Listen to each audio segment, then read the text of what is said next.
আসসালামু আলাইকুম প্রিয় শিক্ষার্থীবৃন্দ, প্রত্যেককে ধন্যবাদ জানাচ্ছি আজকে ভিডিওটি দেখা শুরু করার জন্য। আজকে আলোচনার বিষয় হলো হাউ মেনি দিয়ে কিভাবে প্রশ্ন করতে হয় তা নিয়ে আজকে আমরা আলোচনা করব। তাহলে দেখো, হাউ মেনি অর্থ কতগুলো বা কয়টি বা কত ইত্যাদি অর্থ বোঝায়। তাহলে দেখো, হাউ মেনি দিয়ে কেন প্রশ্ন করা হয়?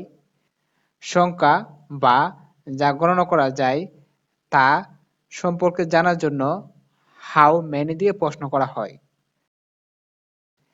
তাহলে এখন দেখো, হাউ মেনি দিয়ে কখন প্রশ্ন করা হয়। যেমন, সাদিয়া কয়টি আম খেয়েছে, সালাম কয়টি বই কিনবে, তার বাবা কয়টি বাড়ি আছে, তুমি কতগুলো বই চাও। যখন বাংলা প্রশ্নবোধক বাক্য মধ্যে কয়টি, কয়টি, কয়টি, কতগুলো এই শব্দগুলো উল্লেখ থাকবে, তখন আমাদেরকে হাউ মেনি দিয়ে প্রশ্ন করতে হবে। ওকে, তাহলে এখন দেখো, হাউ মেনি দিয়ে প্রশ্ন করার গঠন। How many plus plural noun plus সাহায্যকারী ভার্ব প্লাস সাবজেক্ট প্লাস মূল ভার্ব প্লাস বাক্যাংশ এবং প্লাস প্রশ্নবোধক চিহ্ন। তাহলে এক্সাম্পল দেখো, যেমন, how many years will you wait for him, কত বছর তার জন্য তুমি অপেক্ষা করবে। তাহলে চলো এই ইংরেজি বাক্যটিকে আমরা গঠনের সাথে মিলিয়ে নেই। প্রথমে হাউ মেনি দিলাম, how many plus plural noun. এখানে প্লুরাল নাউন বলতে বোঝায় নাউনটি বহুবচন হবে। যেমন ইয়ার, ইয়ার হলো এক বচন এবং দেখো ইয়ারের সাথে এস যোগ করা হয়েছে, তাহলে এখানে ইয়ারটা বহুবচন হয়ে গেছে। ওকে, মানে years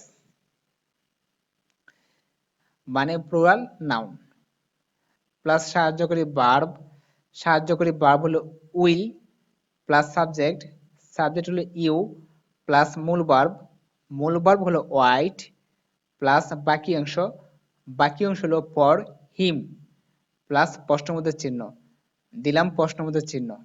okay, how many years will you wait for him, কত বছর তার জন্য তুমি অপেক্ষা করবে।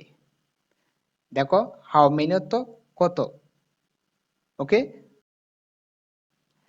তাহলে হাউ মেনি দিয়ে কিভাবে প্রশ্ন করতে হয় তার জন্য আরো এক্সাম্পল দেখো, how many people do you need to do the work, কাজটি করতে তোমার কতজন লোক দরকার।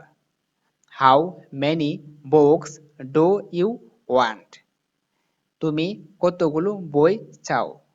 How many novels has Rakib read, Rakib কয়টি উপন্যাস পড়েছে।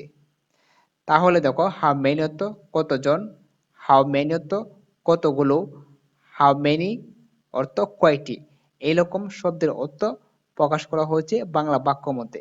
ওকে, এবং দেখো হাউ মেনি পরে যে নাউন আছে সে নাউন কিন্তু বহুবচন। যেমন পিপল বহুবচন, বুকস বহুবচন, নোবেলস বহুবচন। তার মানে হাউ মেনি পরে যে নাউন থাকবে সেটা বহুবচন করতে হবে। Okay, how many brothers and sisters do they have, তাদের কয় ভাই বোন আছে। How many mangoes did they eat, তারা কতগুলো আম খেয়েছিল। তাহলে এই হলো হাউ মেনি দিয়ে কিভাবে প্রশ্ন করতে হয় তা নিয়ে বিস্তারিত আলোচনা। তারপর যদি তোমাদের বুঝতে সমস্যা হলে অবশ্যই কমেন্ট করে জানিয়ে দিও, আমরা চেষ্টা করব তোমাদের প্রত্যেকটি কমেন্টের উত্তর দেওয়ার জন্য। ওকে, তাহলে আজকে এই পর্যন্তই। ধন্যবাদ সকলকে ভিডিওটি দেখার জন্য।